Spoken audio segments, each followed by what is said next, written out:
So that kind of dooms me if you can get this up and running. I mean, you're going to go to 0, my guy. You're going to go to 0. It has to be Ordinary Rod. Or it has to be Marnie. And Marnie is super okay with me. We know he's got the Marnie. Maybe it's not. Maybe he just like Dex. Maybe he's just trolling. That'd be kind of nice if he was trolling.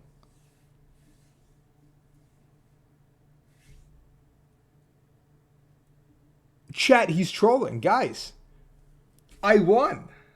What is up, YouTube? It's me, Rahul, and today we've got a fun little budget deck for you guys. Something cheap. I know there's all these cool Infusion Strike decks, but a lot of them are expensive for packs on PTCGO right now, which is something I hope changes when live comes out, obviously. But we've got a little bit of time to wait, so why not play something fun, something budget in the meantime? So here's a cool budget deck for you guys. If you guys are new to the channel and enjoy budget content, obviously subscribe, like the video. That would do me a huge favor, and we're going to jump into the deck list and the profile. So that's Salazzle. Ninetales Butterfree. I was going to do a Salazzle Butterfree deck, but we don't have any way to like accelerate energy really well in this format, so it's going to be Ninetales. So Ninetales has an attack for 1 fire that says 30 plus 90 if your opponent's active is affected by a special condition. Nothing crazy, nothing to write home about, but when paired with this really cool Butterfree, it has tricolored scales. Once you play this Pokemon from your hand to evolve one of your Pokemon this turn, you may make your opponent's active Pokemon burned, confused, and poisoned. That adds up pretty quickly if the burn damage ticks in. That's 30 free damage with the poison, and if there's a confuse, that's 150. You're potentially two-shotting things. Especially if they tick back into your turn, or if they have to flip on confusion. Now, what makes this deck so special is Caterpie and Metapod both have adaptive evolution, so you can evolve straight into a Butterfree with nothing in your hand, which is why we're only playing a 4-3-2 line, because we don't really want to discard Butterfrees early, and if we do, we have Ordinary Rods to bring them back. But a lot of the time, the Butterfree, as soon as it hits our hand, we're going to usually be playing it into the play. We only really need one, because we can Scoop Up Net a bunch of times, and this is only the only thing we're really Scoop Up Netting across the entire game. We have 1 copy of E-Search just to have a searchable energy, basically. 4 copies of Evolution Incense, 2 copies of Great Ball, 4 copies of Level Ball, 4 copies of Quick Ball. Very standard across the board. Level Ball gets us to Caterpie, gets us to Metapod, gets us to Vulpix. Great Ball gets us some of the pieces we might be missing. Quick Ball gets us the Caterpies and the Vulpix. Very crucial for our setup strategy. And then the 4 of Evo Incense gets us all the remaining pieces that we might be missing. 2 Ordinary Rod, because we're going to be running through our Ninetales very quickly, so we want to be able to put them back into the deck, potentially, and use them. Now, granted, we can't attack with Butterfree because we're not playing any grass energies, but I feel like that's also like a little bit optimistic. We can attack with this little guy with Gnaw, I guess, and maybe Ram.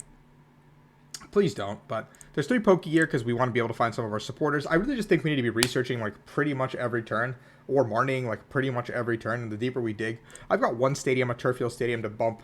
We don't really care about other stadiums, but having Turffield means we can find that turn 1, turn 2, whatever, and look, we can start playing off the Scoop Up Nets at that point. Like, playing off the Scoop Up Nets is our biggest asset once a Butterfree is laid into play.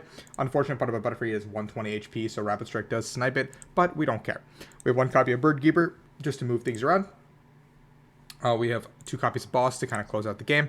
We have 2 copies of Balloon to kind of retreat and move around as we choose freely. I think Balloon is an okay card. It's just kind of to get the Metapod that's stuck in the active out, because it's got 3 retreat. That's my biggest concern, and if a Butterfree gets stuck, it's got 1 retreat. So I don't want to really burn the attachment on one of these. If, like, say, we miss an attachment or something on Ninetales and something gets bossed up and stuck. That's the only reason I'm playing like 3 pseudo-switching cards with the Nets, I guess. These might be unnecessary, realistically speaking. I think we could potentially cut them for more consistency cards. Maybe another gear, maybe another ball. That's up in the air, though. Yeah. And then we have 4 research, 4 Marnie, 3 Marnie, and then 6 energy. So that is the list. Let's get into a game. I really like this deck. It is very budget friendly. It is super easy to build, I think. I haven't been able to open too many Fusion Strike packs besides the 1 pack opening I did the other day.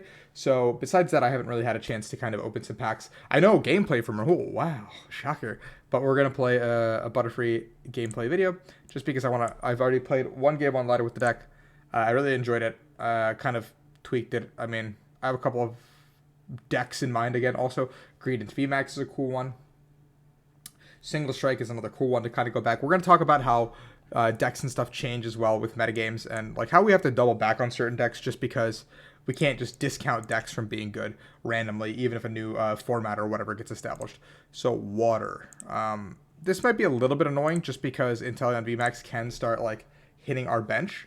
And that's kind of where the problem factor comes into play, I would say.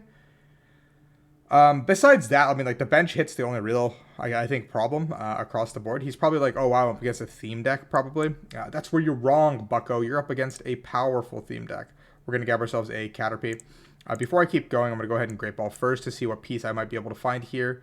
We're going to go ahead and just grab ourselves another Vulpix, so have something for the following turn. Let's do this. Let's do this. And now you're going to see the power of the deck real quick. We're going to go ahead and grab ourselves the Metapod, double check that Butterfree's in there, where there's our one Butterfree. That's very crucial. Get that into play. Boom, boom. Evo Incense. Grab ourselves the Butterfree.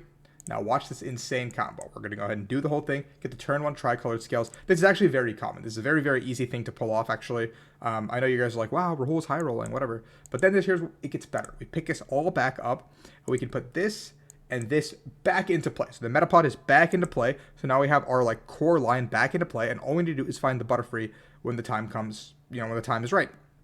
Now this hand, not good. No bueno. So we'll do this, and we'll go ahead and flare. Because we can't evolve on turn 1. Obviously, if we went first, we'd be able to hit this guy for a lot of damage. He takes the 50 damage. I mean, we flared for 20 extra just because, why not? He removes burn with the heads coin flip, so the poison would tick back in, but I assume he's just going to evolve into the VMAX and give us a little bit of a problem. We're probably going to have to level ball first to thin a little bit. Unfortunate part about this list is that we don't have any Pokemon draw. I kind of wanted to keep it at 1 prizers. So we have no Pokemon draw to find us cards, which means we are kind of stuck with this hand. Oh, never mind. We're balling. We're balling on a budget. This guy is this guy is struggling. I was literally like, we just need Ninetales and this game is over. This guy is cooked. What a game, guys. We are actually just the best at the Pokemon trading card game. Let's grab ourselves into the Metapod. We can't play the Bird Keeper because we need to be attacking this turn. So we'll go ahead and Hex, get the knockout here, take 2 prizes, knock their VMAX, or like potential VMAX out of play, and we get this energy back into our hand, which means we have a way to Bird Keeper into, we have an Evo Incense to Bird Keeper into a separate Ninetales and do that, and that's game 1. That's how simply you can win a game with Ninetales. Butterfree. We beat literally a water type deck. That's a negative advantage. Let's go into another game. I think we got a little bit lucky there, but I think we played that out pretty perfectly. You see the strength of where the deck kind of comes into play, where you can do everything all at once. And yes, it's not a lot of damage, but your opponent has to work so hard to take 1 prize. And that's really where the strength of this deck comes into play. They have to work so hard to take 1 prize every time. And if they're not playing some sort of a spread deck, some sort of a bench snipe deck, you can kind of start peppering that damage in really, really quickly. Mew VMAX is a little bit annoying because they have the free retreat to kind of move back and forth between the 2 Mews, which makes it a little bit annoying. But besides that, we get that, and also if we get to go first, there's a pretty good chance we can get the what's this guy called? Schmatterpie line up and running. Yeah, there's a pretty good chance we can do this like right now on turn 1, which is what I am about to. I feel like that's kind of greedy. I think we should just go ahead and level ball for this guy.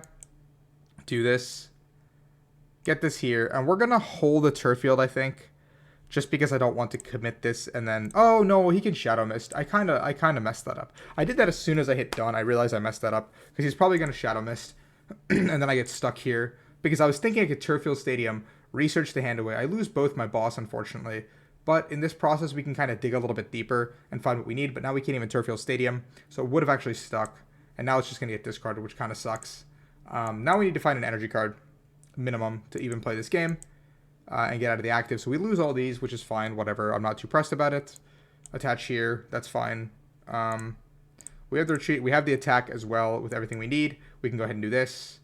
Get ourselves the Metapod. Make sure the Butterfree's in the deck. Hell yeah. That's all there. This guy comes into play. Yeah, let's do this. Let's get ourselves another Caterpie. Oh, no, Vulpix. We'll just grab Vulpix here. Vulpix, Evolution Incense. Let's grab ourselves the tricolored scales. Now, we don't have a Scoop Up Net to pair with this. We're doing it this way because we can go ahead and quick ball this back up later. We're going to go ahead and do all the good effects to this guy. It would have been nice if we got this off last turn because we can really put them in a pickle on turn 1 also. But we're going to get that free 120 damage into that 150. All of a sudden making the Shadow Rider kind of question how to play out the next couple turns of this game. This 1 prize Ninetales deck just did a ton of damage to you. You got to be thinking, you got to be sweating a little bit. Even if you evolve the active, that doesn't mean you get to attack with the active this upcoming turn.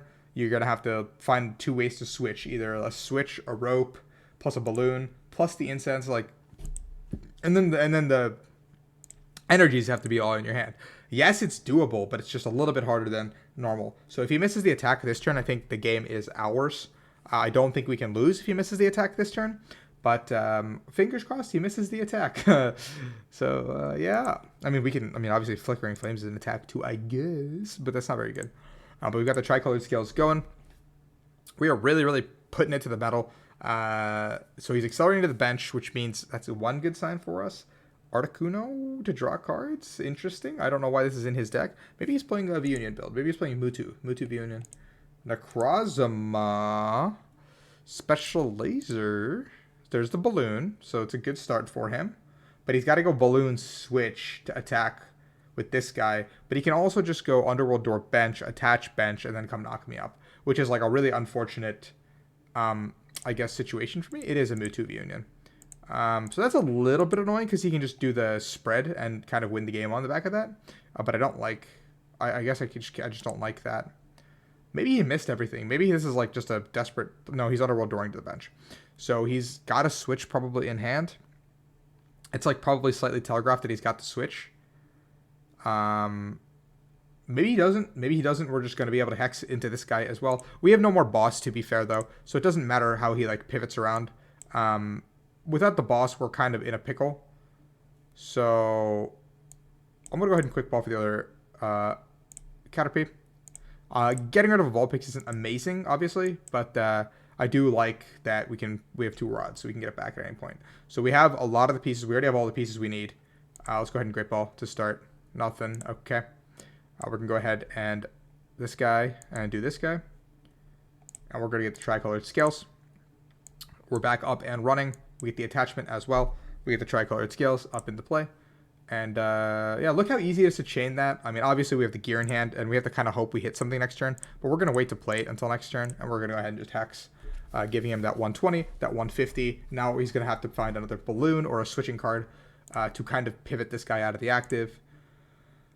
I'm sure it's harder because you have to fit these V-Union cards in. So I'm not sure what you can sacrifice slot-wise. I feel like you have to probably sacrifice some switching cards. That's actually pretty useful for us because now we get a free retreat at any given moment. And also we don't have to like worry about ordinary routing back our energies all the time. And we're going to do it anyway. It's just we don't have to worry about it. Yeah, there's a Crobat for 6, it looks like. We have no boss, which is really the unfortunate part about being able to get these guys up and hitting them. I think 2 bosses is usually super fine in a deck like this, but not fine when you have to discard both of them on turn 1, I guess. Okay, so we're going to look for the hex plays across the board. What else can we do? What else can we do to kind of... Okay, we're getting max geisted. That's fine. We have a 1-1 line of Ninetales left in the deck. Yeah, okay, let's throw this guy up. The hex guy. Great Ball, we'll start with that, as always. There's a Caterpie. Good. We'll take it, bench it, and gear. Let's hit a supporter. We didn't hit a supporter. Well, that probably ends our game. That sucks. Now we're at a 0-card hand. Should we go here, and then... I guess we'll just hit for 30. I mean, we don't get the attack next turn, which kind of sucks. He gets the free attack. No, we got stuck. We had 24 cards, 3 research, 2 Marnie, and a Bird Keeper. All reasonable hits. So we had 8 hits out of 24, and we see 7 cards. So we actually had a really, really good chance of hitting something there. We saw the 2/3 of the deck that didn't have a card, an out for us, which is really unfortunate. But that is how it be sometimes. It's not over yet, to be fair, because the prize count is still like low, and I could still top deck out of this. So we're gonna keep. That's why we're not scooping yet. We're still gonna keep playing it because the prize count is still where it is, and I don't think the game is over yet. If I can force him to use one of these 2 in the next upcoming turns, and I can still get a Ninetales up and running before he finds a boss, because he's probably gonna try to pick them off wherever he can. Maybe it's still winnable, and I'm gonna try to make it winnable. But let's see. Come on. Don't fail me now, deck. Don't fail me now. This is statistically hard to... I mean, how many gears do I have left? I have 1 gear left. I have 1 gear. So I have 8 out of 24 outs in deck. Or 7 out of 24, I guess. So we're going to have to try to do that. Maybe he's just going to deck himself out. Maybe that's what the angle here is. He's down to 8 cards, so maybe he doesn't realize that he's pretty close to decking. And I have... He has to take 5 more prizes. So if he doesn't stop playing cards, maybe I can Marnie him out of the game. Maybe. So we'll do this. We're going to throw up the Caterpie, because I want to be able to keep these guys. That's not helpful. So let's get this guy back. I mean, we can get a Vulpix attached to it and pass. So we have to hope next turn we top deck research. That's kind of literally it. That's kind of literally it, or we're doomed. But come on. One time. He's drawing cards confidently, so he's probably got a Marnie in his hand. But I don't know if he wants to play the Marnie to give me more cards. He probably plays an Ordinary Rod Peonia. Oh, he's very intent on getting this Mewtwo up and running. Where's the leg that shows what the spread damage is? The 200 heal, unity gain, final burn. Okay, conveniently the one leg we needed to like be there or whatever is not there. I feel like if he gets the Union into play, he's going to bait himself into drawing more cards for no reason. And that's kind of where we can like capitalize and win the game also. There's another Shadow Rider. Okay. That was probably in his prizes. Accelerated. Accelerate. 3 cards left. Okay, maybe he chokes it. If we can force him into a Marnie next turn, maybe we're okay. This is something players need to really be cognizant of. I don't know what his hand situation is, obviously. And he has 3 more prizes, so he doesn't have to play any more cards from his hand to win the game. But we're going to try.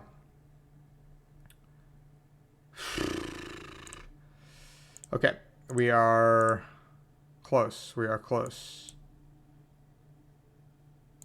Okay, we'll go and just get the Ninetales. 1 gear. Boom. Okay, we have so many pieces. Okay. We have so many pieces. We are still okay. This is still not doomed. We're gonna pass. This is still not doomed. This is still winnable. Okay, he's going straight for this Mewtwo play. He really wants to get the Mewtwo up and running. How many damage counters is it? 16. So that kind of dooms me if he can get this up and running. I mean, you're gonna go to 0, my guy. You're going to go to 0. It has to be Ordinary Rod. Or it has to be Marnie. And Marnie is super okay with me. We know he's got the Marnie. Maybe it's not. Maybe he just like decks. Maybe he's just trolling. That'd be kind of nice if he was trolling.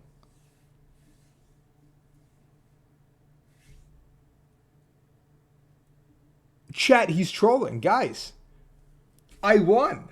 I did it. He decked. I'm actually the best at Pokemon trading card game. There's nobody better than me at the Pokemon trading card game. He committed so hard that I literally won the game with 2 Butterfrees. And out of pure respect for my opponent, I will pass. And that is the game. And that is the deck. I hope you guys enjoyed this Butterfree Ninetales deck. Obviously, it's not a tier 1 deck, but it is a budget deck, and I hope newer players see this and they really get an idea for how you can play some more fun decks still with less budget. But if you guys enjoy the content, obviously like, subscribe, you know the drill. I'll see you guys on Friday for another deck profile. Adios, arrivederci, sayonara.